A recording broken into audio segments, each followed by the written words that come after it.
비문학 153쪽입니다.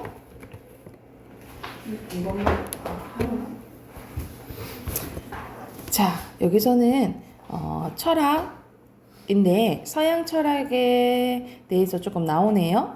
그래서 첫 번째 문단 보면 서양 철학은 존재에 대한 물음을 시작했는데 고대 그리스 철학자 파르메니데스는 있는 것은 있고 없는 것은 없다라고 했대요. 옳은 말 아닌가? 그치? 그는 어떤 존재가 있다가 없어지고 없다가 있게 되는 일은 불가능하다며 존재의 생성과 변화, 소멸을 부정했다는 거지. 그에게 존재는 영원하고 절대적이고 불변성을 가지는 것이었다. 이에 반해 헤라클레이토스는 생성의 변화 그리고 그런 것들 존재의 생성과 변화에 긍정했다는 거죠.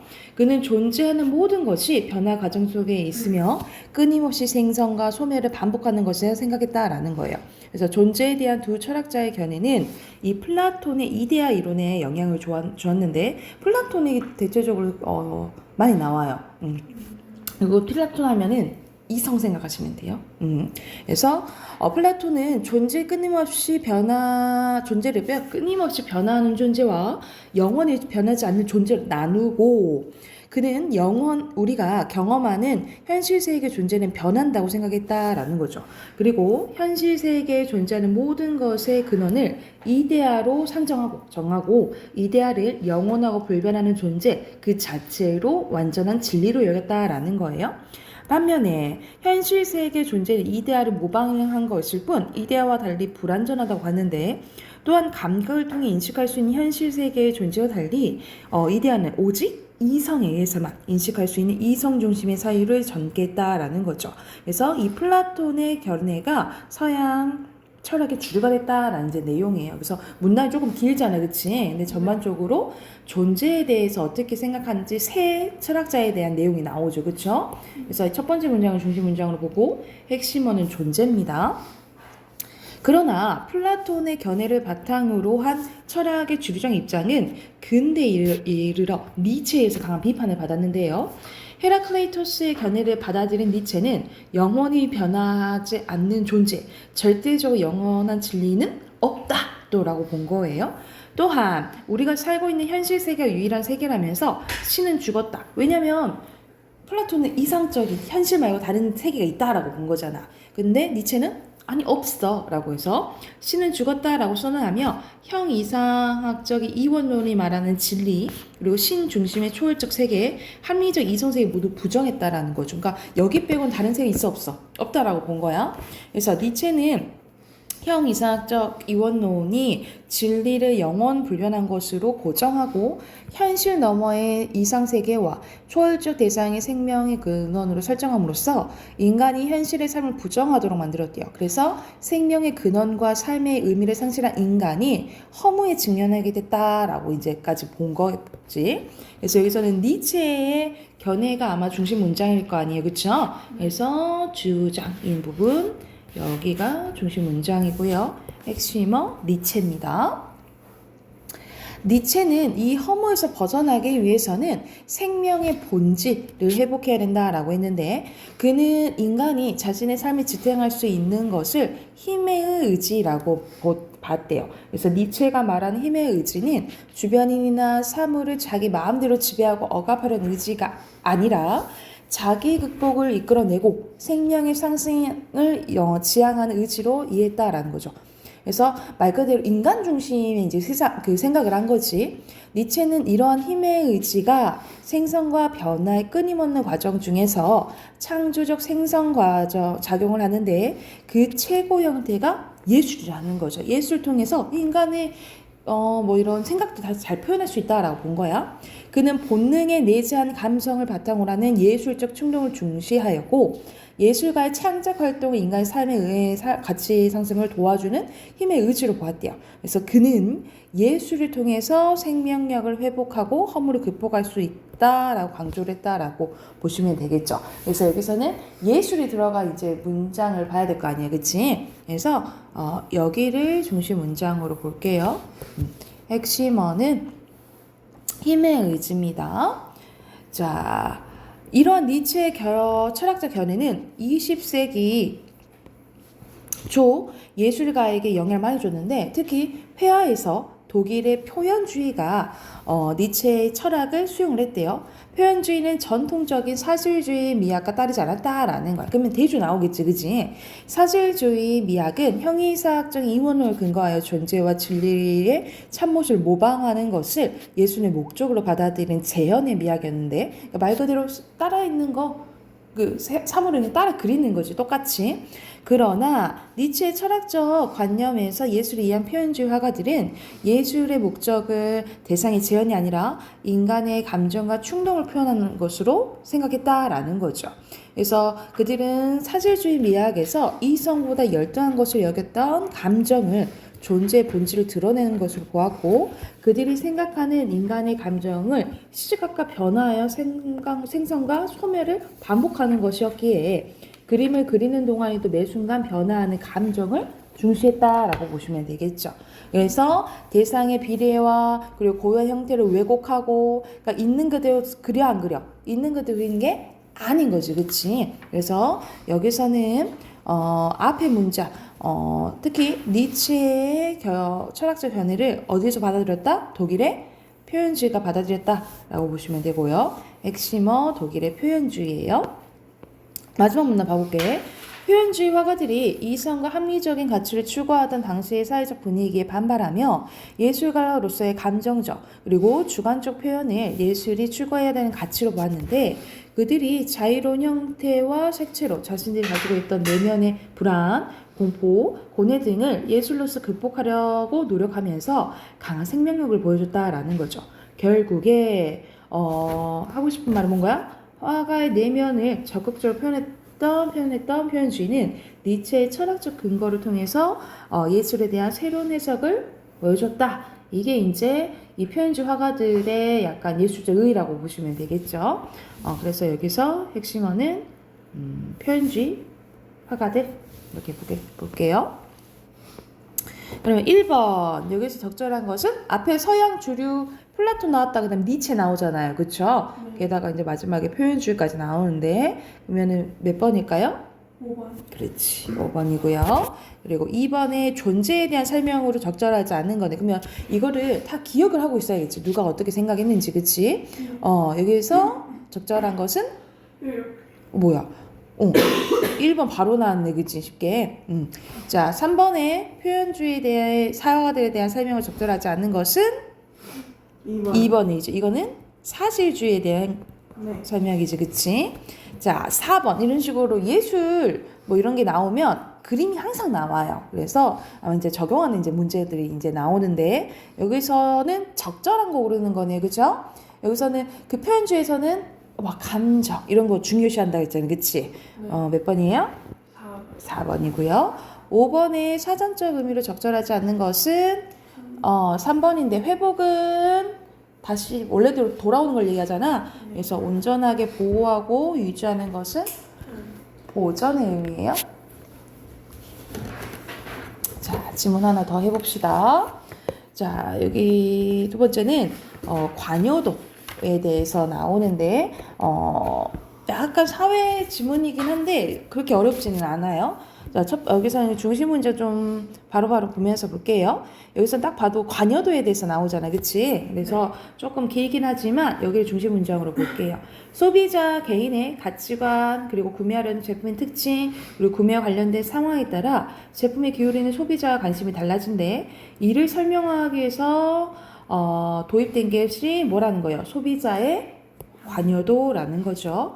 여기서 관여도란 주어진 상황에서 특정 제품에 대해서 개인이 자신과의 관련성을 지각하는 정도를 의미하는데 여기서 소비자의 관여도를 결정한 요인에는 세 가지가 있어요. 개인적 요인, 제품의 요인, 상황적 요인이 있다라고 보시면 되겠죠. 그래서 핵심어 이 부분이 다 되겠어요. 그래서 여기서는 개인적 요인을 개인에게 국한되는 성향이나 자아 정체성을 이제 얘기하고요. 그래서 여기서 소비자는 이제 끊임없이 지속적으로 이제 관여도가 이제 가지게 되는 거고, 그래서 뭐 예시 이렇게 나오지, 그치? 그 다음에 제품에 의한 요인은 특정 제품이 지닌 특징을 의미하는데 이 특징은 대다수의 소비자들이 가지고 있는 욕구를 충족시킬 수 있는 것이다. 따라서 소비자들은 제품의 이러한 특징으로 인해 이 제품의 높은 관여도를 가지게 되는데 또 예시 나오죠. 그렇죠? 실용성을 극대화하여 제작된 특정 주방 기기가 있다고 하면 실용성을 추구하는 대다수의 소비자들은 이것에 대해서 관심을 갖게 된다라는 거죠. 그렇죠?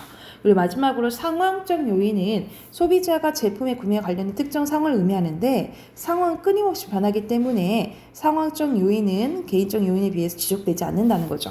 그래서 예를 들어서 평소에 오디오에 관심이 없는 소비자가 가족들을 위해서 오디오를 구매하려는 상황. 또 예를 들어서 나 TV에 가고 싶은데 좀 찾아주면 안 돼? 이랬을 때, 이렇게 찾았을 때 이게 이제 상황적 요인을 생각하시면 되겠죠. 그렇죠? 그래서 여기 이 문단 조금 더 길었네. 그지? 자, 3문단 보면 이와 같은 요인들이 상호작용을 해서 결정되는 소비자 관여도는 제품에 대한 소비자가 자신간의 관련성 인지하는 척도인데요. 그러므로 소비자에게 제품을 판매하는 사람들 입장에서는 소비자 관여도가 당연히 중요하겠지. 그치? 그래서 마지막 문장이 중심 문장이에요. 제품 판매자들은 더 많은 소비자들에게 자신들의 제품을 판매하기 위해서 소비자 관여도를 바탕으로 제품들을 분류하고 이에 따라 판매 전략을 세운다라고 보시면 되겠죠. 그래서 여기서는 핵심은 소비자 관여도입니다. 자, 그래서 여기서 나온 게 FCB 그리드 모델이라는 게 나오는데 이 판매 전략을 세우기 위해서 소비자들의 관여도에 따라서 제품을 분류해 놓은 대표적인 모델이라고 할 수 있어요. 핵심은 이 모델은 소비자 관여도를 두 가지 차원으로 구별하는데요. 첫 번째 차원은 소비자가 구매와 관련된 의사결정 과정에 기울인 노력 정도를 바탕으로 소비자 관여도를 고관여도와 저관여도로 구별하고요. 두 번째 차원은 소비자가 제품에 대해서 반응하는 경향에 따라 이성적 관여와 감성적 관여로 구분한다라는 거지, 그렇지? 그래서 이 모델에서는 고관여와 저관여도는 소비자들이 특정 제품에 대해서 상대적으로 높거나 낮은 수준의 관련성을 갖는다라고 지각하는 경우를 의미하는데 고관여는 구매할 제품이 소비자들이 유발할 수 있는 위험이 큰 경우, 자신의 유발할 수 있는 위험이, 그리고 가격이 높은 경우, 그리고 복잡한 경우, 선택 가능한 제품이 많은 경우, 이럴 때 고관여고요. 반면에 저관여는 반대가 되겠지. 그렇기 때문에 소비자들이 제품을 구매하는 과정은 고관여일 때랑 저관여일 때랑 아무래도 다르겠죠. 그러니까 예를 들어서 이런 음료 같은 거는 그렇게 비싸지 않잖아. 그러면 금방 산다는 거지. 근데 갑자기 이 음료가 100만 원을 해. 그러면 엄청나게 고민을 하는 거죠. 성분은 뭘까? 이 정도의 가치가 있을까? 이런 것들 있잖아요. 이렇게 생각을 해보는 거지. 선생님은 약간 이거는 조금 거리가 좀 멀 수도 있는데 선생님 막걸리를 별로 안 좋아하는데 요즘에 성시경 막걸리가 엄청 인기가 많아가지고 성시경이 막걸리를 만들었거든요. 그게 한 병에 14,000원인데 보통 3,000원 이내면 사거든요, 막걸리. 막걸리가 그렇게 쌌어요? 막걸리 그렇게 마트에서 사면 뭐 2, 3,000원이면 사거든요. 근데 이렇게 병으로 돼 있긴 한데 약간 통또 유리병 같은 거 있잖아. 그런 거로 돼 있긴 한데 그리고 엄청 걸쭉하대요. 근데 그거를 14,000원에 팔고 지금 인터넷에만 팔고 있는데 2병만 살 수 있어. 그래서 28,000원. 근데 11시에 딱 오픈을 하는데 선생님 언제 한번 실장님이 부탁하셔가지고 한번 했거든? 내가 59분부터 하고 있었어. 눌렀거든? 접속할 수 없대. 다시 눌렀거든? 쏠다. 근데 선생님 친구가 내 말을 듣고 계속 하고 있었는데 이때까지 계속 실패. 그래서 그러면 엄청 막 신경 써야 되잖아. 그러니까 뭐 이런 관여도와 뭐도 상관이 있겠죠, 그렇죠? 그리고 제품의 가격도 그렇게 싸지도 않고 하니까, 그죠? 그래서 사람들이 봐봐, 고관여일 때는 엄청 노력을 기울여요. 근데 저관여일 때는 노력 덜 들인다 이 말이지. 한편 이성적 관여와 감성적 관여는 소비자들이 특정 제품에 대해서 이성적 혹은 감성적으로 상대적으로 높은 관련성을 갖는다고 지각하는 경우인데요. 이성적 관여는 특정 제품에 대해 소비자의 편리함, 성능, 실용성을 고려하는 거고, 감성적은 충족감, 즐거움, 자부심을 고려한다는 거죠. 그러니까 예를 들어서 선생님 방금 막걸리 같은 경우는 이성적인 것보다는 감성적인 게 맞겠지, 그치? 그래서 이러한 F12 그리드 모델을 바탕으로 제품 판매자들은 다음과 같은 판매 전략을 세울 수가 있는데요. 어떤 판매 전략을 세울 수 있냐면 여기서는 핵심은 이제 판매 전략이고요. 먼저 고관여이면서 이성적 관여에 해당하는 제품의 경우에는 소비자에게 제품의 편리함, 성능, 실용성에 대한 구체적인 정보를 제공하는 전략이 필요하고, 다음으로 고관여이면서 감성적인 것은 소비자들의 좋은 느낌, 이런 것으로 광고하는 것이 중요하고요. 저관여이면서 이성적 관여는 말 그대로 할인권이나 당연히 합리적인 소비를 할 수 있도록 만들어준다는 거죠. 아니면 체험해보거나. 마지막으로 저관여이면서 감성적인 것은 인기 모델을 등장시켜서 소비자가 이 모델과 동일시 통해 제품 신중한 고민 없이 제품을 사용하게 한다라는 거죠. 그러니까는 충족감을 느껴주면 구매할 확률이 높다라고 생각하면 되겠죠. 그래서 이런 식으로 판매 전략을 세우기 위해서는 F12 그리드 모델은 제품을 분류하는 절대적인 기준은 안 됩니다. 왜냐하면 사회나 시장 상황은 늘 변화하고 문화권마다 차이가 존재하고 그리고 사람들마다 생각이 달라지겠잖아, 그지? 그래서 따라서 제품 판매자들은 그리드 모델을 활용하되 제품 판매와 관련된 역동적이고 복잡한 제반 여건을 반영하여 이 판매 전략을 계속 세울 필요가 있다라는 이제 내용입니다. 마지막 핵심은 F12 그리드 모델이라고 생각하시면 돼요. 자, 그리고 옆에 보면 내용 일치 문제네요. 그렇죠? 알맞지 않은 건? 5번. 5번 뭐가 틀렸어요? 소비자의 관여도 나오지 않았어요? 근데? 좋아지. 안 나왔어요? 응? 두 가지 차원으로 나온 거 맞지 않아요? 그래요? 여기서는 봐봐. 소비자. 제품 판매 전략이 아니라 소비자의 관여도에 따라 나눈 거지, 그치? 관여도에 따라서 나중에 판매 전략 세운 거잖아, 그쵸? 두 가지 차원으로 나눈 거는 소비자 관여도에 따라, 사문나 보면 소비자 관여도에 따라 나눈 거지, 그쵸? 소비자 관여도 하는 줄 여기가 들렸죠?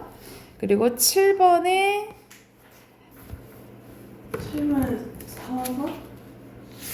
7번에 4번이고요.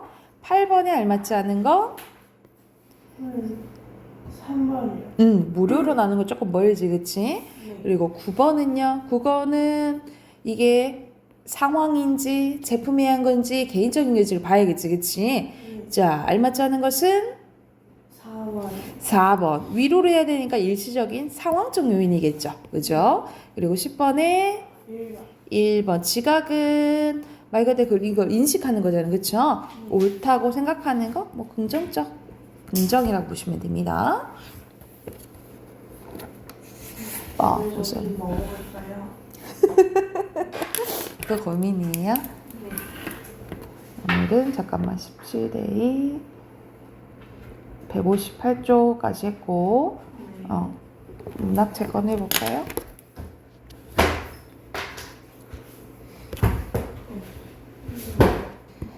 자, 여기서는 154쪽 보면은 2시가 나와요. 신경님과 김종삼에도 이제 현대소설이 나오는데 조금 긴 것 같지만 내용은 그렇게 막 어렵진 않아요. 바로 봐볼게. 자, 설악산 대청봉에 올라가면서 이제 공간적 배경이 구체적으로 나와 있네요. 그쵸? 발 아래 구부리고 엎드린 작고 큰 산들이며 그리고 떨어져 나갈까봐 간뜩 겁을 집어먹고 언덕과 골짜기 바짝 달라붙은 마을들이며 약간 식으로 나열되는 것 같죠, 그렇죠? 그리고 겁을 먹었다라고 표현했네, 그렇지? 사람처럼 표현한 의인법이죠, 그렇죠? 다만 무릎께까지라도 다가오고 싶어 안달이 나서 몸살하는 이런 거 다 의인법이죠, 그렇지? 바다를 내려다보니 그래서 지금 올라와가지고 지금 나무 산 위에 올라와서 산들 보고 마을들 보고 바다도 지금 보고 있는 거죠, 그렇죠? 온 세상이 다 보이는 것 같고 세상살이 속속이 다 알 것 같다라고 깨닫게 된 거야. 그래서 여기서는 이제 위에서 이제 내려다 보이니까 다 내가 알 것 같다 라는 약간의 이제 오만함, 자만심이 이제 빠지게 된 거죠. 내가 세상을 다 알 것 같다 라는 거야. 네, 그러다 그렇지 않다는 걸 이제 알 수 있겠지, 그치? 여기서 그러다 라는 걸 통해서 시상 전환 나타난다 라고 보시면 되고, 속초에 내려와 하룻밤을 묵으며 중앙시장 바닥에서 다 늙은 함경도 아주머니들과 노령노래 안주에서 소주도 마시고 페란민 신세 타령도 듣고, 다음에는 뭐로 가서 원통으로 가서 뒷골목에 들어가 지린내 땀내도 맡고 악다구니도 듣고 싸구려 하숙에서 마눌 장수와 실랑이도 하고 젊은 고니 부부 사랑 싸움질에 소리에 잠도 설치두고 보니, 아, 세상은 아무래도 선에서 보는 것 같지만은 않다라고 뭐 한 거야? 깨닫게 된 거죠. 그러니까는 위에서 그냥 자연에서 봤을 때 아, 세상 아름답고 다 알 것 같다라고 생각했는데, 사실 밑으로 내려서 보니까 그렇게 사실상 아름답지도 않고 내가 아는 만큼 다 알지도 못한다라고 깨닫게 된 거죠. 그렇죠? 그래서 지금 우리는 여기서는 화자가 나에서 우리로 약간 이제 보편성이 확대된 부분이라고 보시면 돼요. 지금 우리는 혹시 세상이 너무 멀리서만 보고 있는 것이 아닐까, 아니면 너무 가까이서만 보고 있는 것이 아닐까라고 의문형 형식으로 끝났잖아요. 그렇죠? 이 의문형 형식으로 끝났다라는 것은 이 스스로 독자에게 깨달음을 유도하는 부분이라고 보시면 돼요. 그래서 여기서는 비슷한 문장 구조 반복됐으니까 태국법으로 볼 수도 있겠죠. 그렇죠? 그래서 여기서는 말 그대로 세상을 너무 자만하게 보지 말고, 어쩔 때는 가까이 볼 때도 보고 멀리 볼 때도 보고 그런 이제 내용에 대해서 말하시라고 보시면 돼요. 그래서 주제 옆 밑에 쓸게요. 주제는 세상을 볼 줄 아는 삶의 지혜에 대한 깨달음이에요.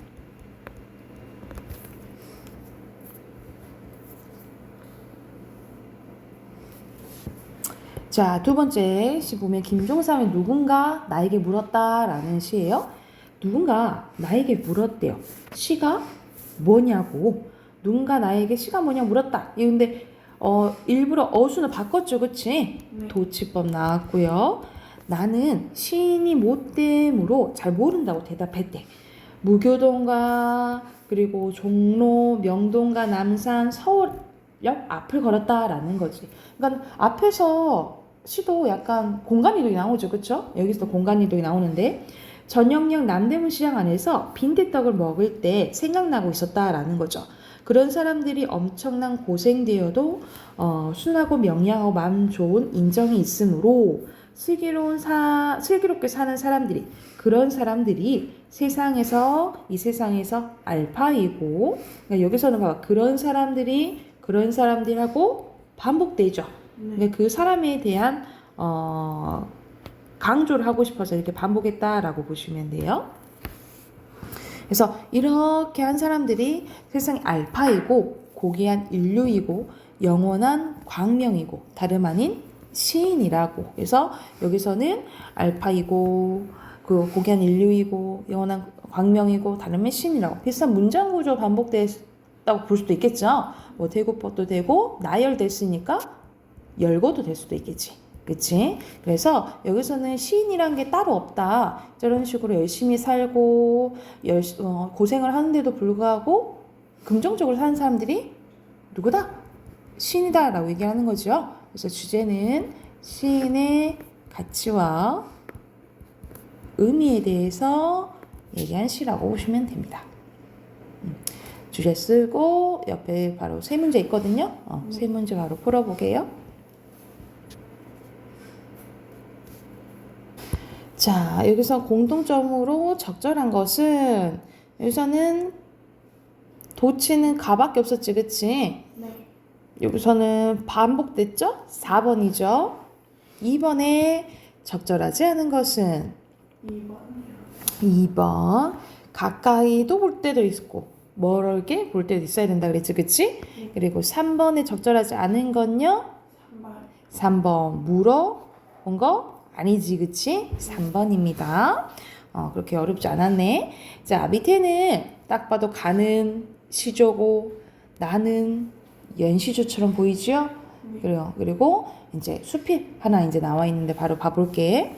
자, 이거는 많이 좀 익숙하게 봤을 거예요. 이 시조는 10년을 경영해서 10년을 세상살이 이렇게 살아가면서 아니면 계획을 해서 초려삼간을 지어내니 초려삼간이라는 것은 말 그대로 초가집인데 3칸짜리 얘기하는 거야. 그러니까 되게 소박한 삶을 의미한다라고 보시면 돼요. 지어내니 나 한 칸, 시적화자 직접적으로 나타나 있네. 나 한 칸하고 달 한 칸하고 청풍 한 칸에 맡겨놓고 말 그대로 달이랑 청풍한테 방을 준다고 얘기하네. 그치? 전체적으로 의인법도 되겠죠. 그쵸?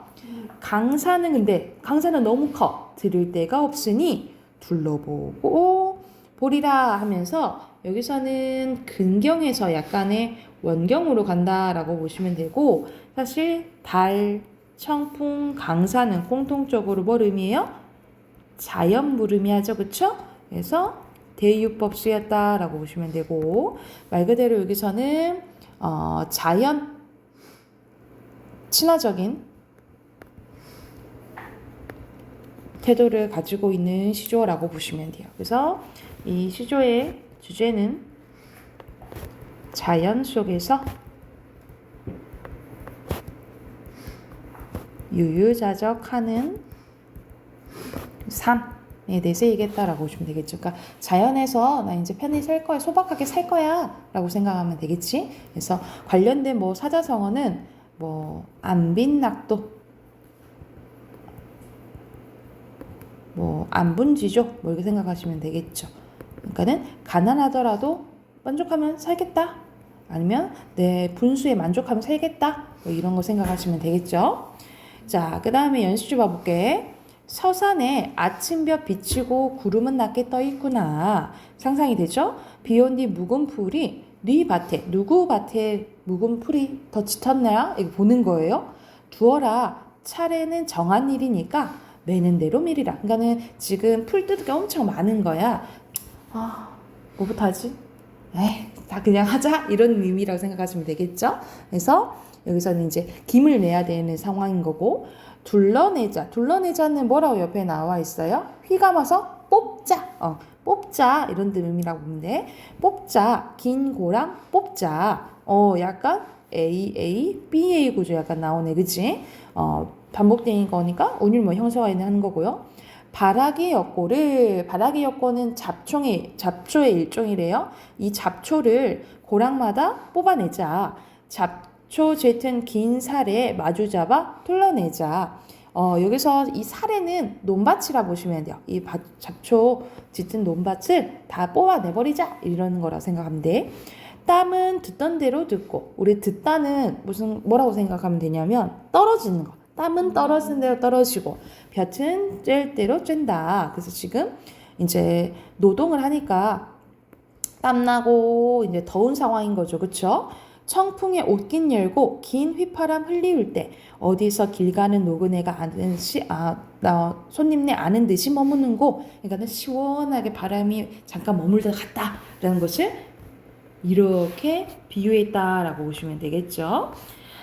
그래서 밥그릇에 보리밥이요 사발엔 콩잎 나물이라 내 밥만을 세라 네 반찬 적을 세라 먹은 뒤 한숨 졸음이야 너나 나나 다를 수냐. 식곤증 온 거지 지금. 그래서 일부러 의문 형식으로 표현한 서리법이죠. 돌아가자 해지거든 돌아가자. 여기서도 AA, BA 구조 나오는 그치? 내가에 손발 씻고 그리고 호미 메고 돌아올지 어디서 우배초적이 함께 가자 재촉하는 곳. 풀피리가 함께 가자고 재촉했다라고 또 의인법 나오네. 그지? 그래서 여기서는 농사일이 힘들게 한다라고 하지만 어감이 좀 어때요? 그렇게 막 힘들어 죽겠어 이런 느낌은 아니지, 그치? 네. 그래서 여기서는 조금 즐겁게, 힘들지만 즐겁게 일하는 모습이 나온다라고 보시면 돼요. 그래서 주제는 농사일의 즐거움이라고 보시면 되고요. 자, 밑에는 수필 하나가 나와 있다면 내용 봐볼게요. 우리 집 뒷동산에는 복숭아 나무 하나가 있었는데요. 그 꽃은 빛깔이 시원치 않고 그 열매는 맛이 없었대. 가지에도 부스럼이 돋고 장가지는 무더기로 자라 참으로 볼 것이 없었다.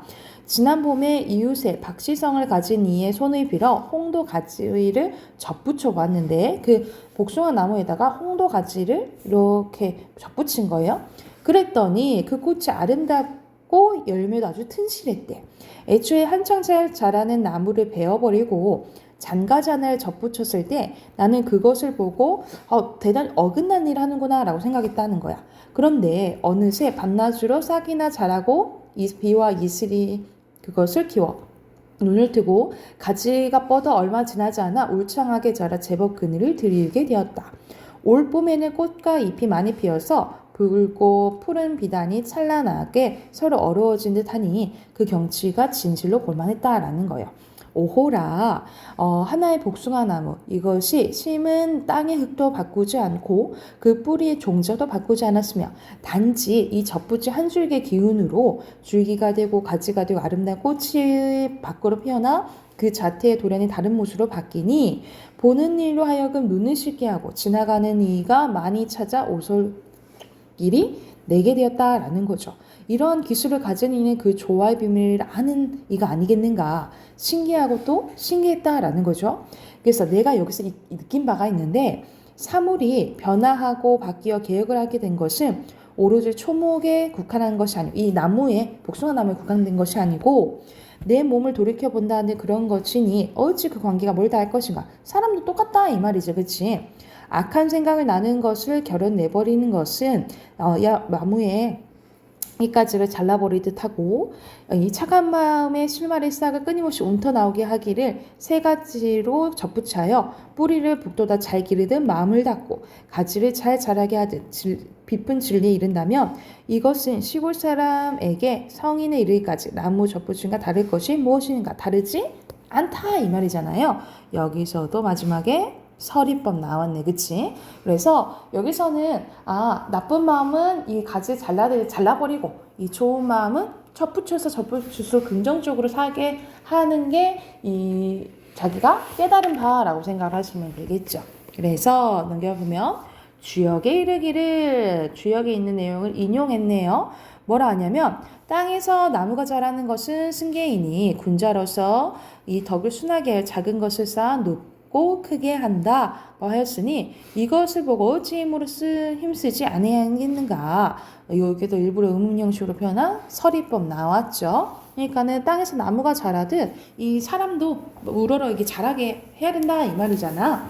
그래서 또 여기서 느낀 바가 있는데 오늘부터 지난 봄을 돌이켜보면 겨우 추위와 그리고 더위가 한번 바뀐 것뿐인데 한치 가지에 손으로 싸며 놓은 것이 저토록 지붕 위에 호흡이 자라 꽃을 보게 되었고 또 장차 그 열매를 먹게 되었으니 만약 앞으로 내가 더 몇 해를 살게 된다면 이 나무의 즐거움은 그 얼마나 더 많을 것인가. 세상 사람들은 자기 늙은 것만 자랑하여 팔다리를 게을리 움직이고 그 마음심도 별로 소용되는 바가 없는데 이로 미루어 보면 또 어찌 마음을 분발하여 뜻을 불러일으키기를 권하지 않겠는가.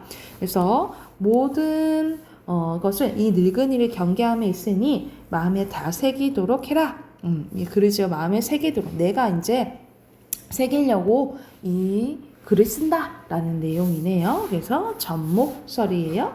그래서 여기서 주제는 이 나무 접붙이기를 통해 깨달은 삶의 자세라고 보시면 돼요. 나무 접붙이기를 통해 깨달은 삶의 자세가 이 수필의 주제라고 보시면 됩니다. 옆에 8번까지 문제 풀어보세요. 네. 4번에 적절한 건요? 3번? 3번 음성장징어 다의 음성장징어 있어요? 방금 읽었는데 음성장징어 없는데?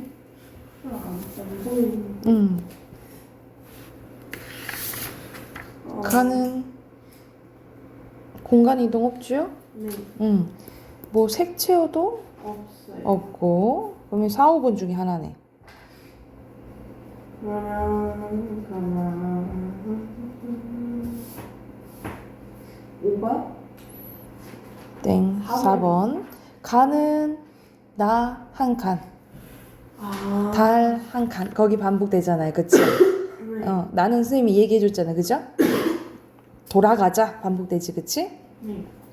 계절감 안 나오고요. 그리고 5번에 알맞지 않은 건 이거는 상상해서 하면 안 돼. 있는 그대로를 봐야 돼. 그렇지. 1번이 농기구 뭐 이게 안 나오죠. 그렇죠? 네. 6번이 아닌 것은 2번. 강산에서 벗어나면 안 되겠지? 네. 2번이고요. 7번에 1번. 1번. 8번에 아닌 건요? 3번. 오케이. 변화가 근본의 변화가 아니지. 그치? 네. 3번입니다. 여기까지 하고 문법 꺼내볼까요?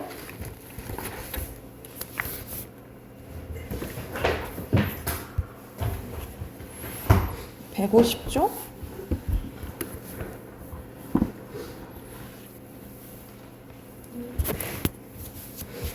이것도 이제 거의 끝나가. 네.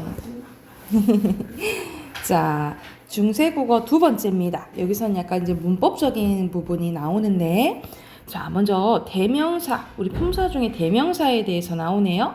자, 대명사는 크게 인칭 대명사와 지시 대명사가 있는데, 인칭 대명사에서는 우리가 1인칭, 2인칭, 3인칭이 있죠. 네. 그래서 나, 너, 그리고 3인칭은 여기서는 없음.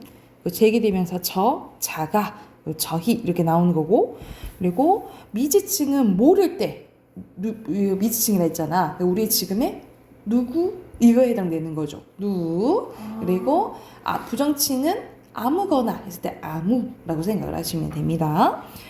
그리고 지시대명사는 이, 그, 저이고 어느 그리고 아무것 이렇게 있다라고 생각하시면 되고요. 왼쪽에 보면 히읗 종성체언이라는 게 있는데 히읗 종성체언은 말 그대로 히읗으로 끝나는 체언이라고 생각하시면 돼요. 그래서 대표적으로 돌이 나왔는데 돌은 예전에 돌히읗이라 했다는 거지. 그래서 할 때는 돌히, 돌夸이렇게 되는 거고 그래서 또 다른 예시가 뭐가 있냐면 우리가 수, 암, 컷이 합쳐져서 지금의 수컷, 암컷인 거예요. 수컷, 암컷. 그리고 봐봐.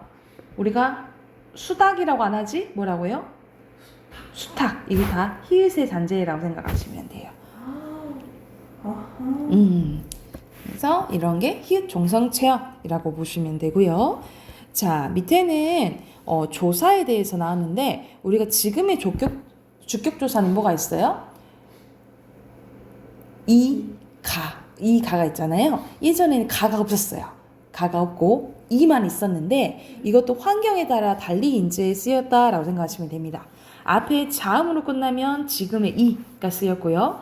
앞말에 이 이외에 모음이 있으면 이응이 없는 이, 그리고 앞말에 이가 있으면 아예 실현이 안 됐다라고 생각하시면 돼요. 그래서 예시 보면 여기서는 샘이라는 미음 받침 있지. 그래서 이가 왔다라고 보시면 되고요. 근데 여기서는 붓협 모음으로 끝났잖아, 그치? 그래서 이가 합쳐져서 붓해 이렇게 해석됐다라고 보시면 돼요. 근데 지금은 어떻게 해석하는 거야? 부처가 이렇게 해석하는 거예요. 부처가 이렇게 해석하는 거예요. 그리고 여기서는 배 하면은 이로 끝났죠. 근데 그러면 안 쓰는 거예요. 근데 해석은 어떻게 해요? 배가 없건만은 이렇게 해석을 하는 거예요. 있어요? 그래서 예를 들어서 예전에 지금의 뿔이 있잖아. 나무 뿔이 예전에 불휘라고 했거든요.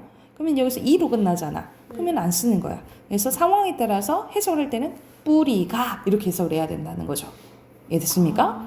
그래서 주격조사에는 이 밖에 없었는데 환경에 따라 이 세 가지로 나타났다라고 보시면 되고요.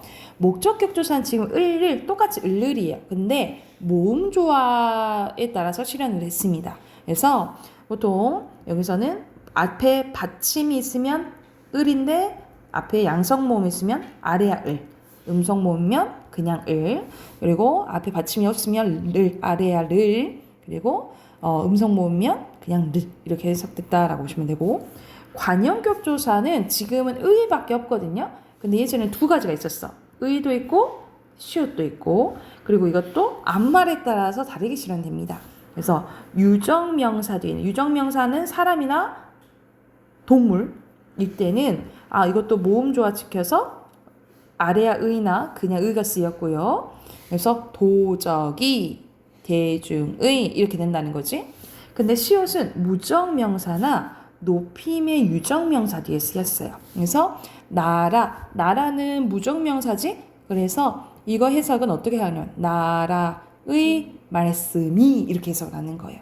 또는 뭐 높임을 다는 건 뭐 왕을 높인다.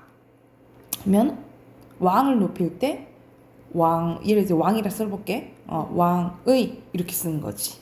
그러니까 높임의 대사 뒤에 시옷이 쓰인다라고 생각하시면 돼요.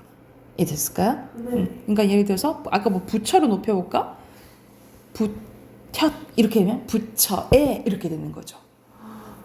이해됐어요? 네. 그리고 용언의 불규칙 활용 봐볼게. 용언의 불규칙 활용에는 시옷 불규칙, 지금의 시옷 불규칙이랑 똑같아요. 그래서 시옷은 모음 어병이 앞에서 우리는 탈락하는데 여기서는 반침이라 바뀐다라고 보시면 되고, 지금은 탈락돼요. 비읍 불규칙은 순경은 비읍으로 바뀌는데 지금은 오우로 바뀌고요. 그래서 더워 이렇게 되는 거죠. 더워. 지금은 디귿 불규칙은 리을 바뀌는데 지금이랑 똑같다라고 보시면 돼요. 그래서 예를 들어서 듣다 있잖아요. 듣다는 우리가 어떻게 돼? 들어 이렇게 되죠. 이런 것이 비읍 불규칙이라고 생각하시면 되고, 왼쪽에 보면은 조사가 더 나와 있어요. 처소 부사격 조사. 이거는 세 가지로 실행이 되는데, 아래 아이자에, 어이자에, 여이자에 이렇게 나오는데, 양성 모음 뒤에서, 그러니까는 모음 조화 지킨 거지, 그치? 음성 모음 뒤에서, 이 모음 뒤에서는 예가 쓰였다라고 보시면 되고요. 호격 조사는 부를 호자지. 그래서 하는 높임을 호격이야. 그래서 닝금하, 임금이시여 뭐 이렇게 부르는 거죠. 높임. 그리고 아야 보통 우리가 쓰이는 거고, 이어 그래서 감탄 호격이라고 생각하시면 됩니다. 그래서 여기 해당되는 문제 옆에 151쪽 한번 풀어볼게요. 151쪽하고 선생님 끝내줄게. 네.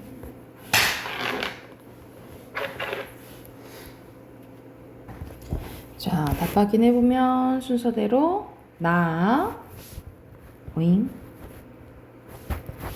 나, 너, 그리고 자가. 자가. 자가. 자기야 쓰면 되겠죠. 자기야. 자기야네. 자기야. 그리고 1번에 가 안 쓰였다 했죠. 네. 그리고 각기 환경에 따라 달리 쓰였다라고 보시면 되고, 그리고 루니까 모음으로 끝나잖아요. 이거 음성 모음이니까 르. 그리고 사람은 받침이 있고 아래아니까 아래아를 쓰시면 되고요. 그리고 관형격 조사, 이건 사람이잖아요. 네. 그러면 아래아 의, 그리고 대중문 우니까 그냥 의 이렇게 쓰시면 되고요. 밑에는 모음, 어미, 리을이고요. 자, 옆에 아들은 사람이나 동물이죠. 뭐 간단하게 유정명사 이렇게 쓰셔도 되겠죠. 그리고 끄듬절 모음은 양성 모음이죠. 그래서 관형격 조사는 아래에 의 쓰여야 되고요. 수리 아까 선생님이 사람도 아니고 동물도 아니잖아요. 간단하게 무정명사 쓰시면 되고요. 그리고 우이니까 음성 모음이잖아요. 네. 그럴 때는 그냥 시옷 쓰면 된다라고 보시면 돼요. 그래서 답은 1번입니다. 여기까지 하고 내일은 모의고사 풉시다. 선생님이 어떤 거 풀지는 내가 볼 때는 3월 말고 네. 6월 풀어도 될 것 같아요. 아마 3월 거는 이제 3개년 거 풀었으니까 네. 내일은 6월 거 한번 풀어보게요. 6월